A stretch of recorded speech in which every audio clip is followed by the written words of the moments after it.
Thomas arrived at the docks excited to see the jet engine. It was shiny and modern, and Thomas had never seen anything like it. He just couldn't wait to start his journey, but Cranky was taking his time. "Hurry up," huffed Thomas. "This is a special. Cranky did not like being told what to do, especially by an engine. He became so cranky that he was careless with his hook. His hook knocked the switch, and the switch started the jet engine, and the engine began to whine. The whine got louder and louder and louder. "Oh," said Cranky. Before he could say anything else, the jet engine was rocketing Thomas up the track. "Oh," said Thomas. The driver tried to put on the brakes, but Thomas couldn't stop. "Oh, boy!" The station master called ahead. "Clear the lines, it's a runaway train."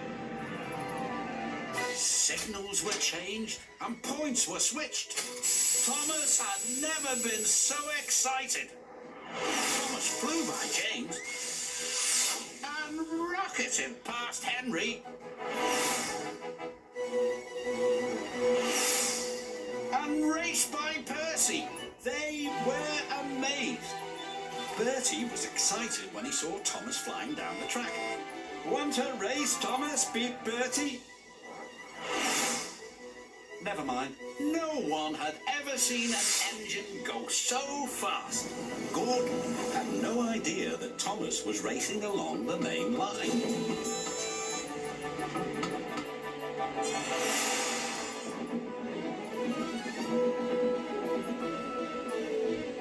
"I am the fastest," said Gordon proudly.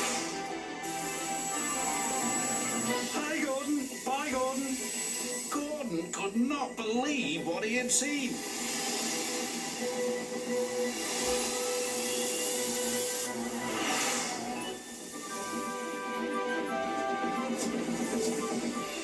At last, the jet engine ran out of fuel, and Thomas was back under his own power.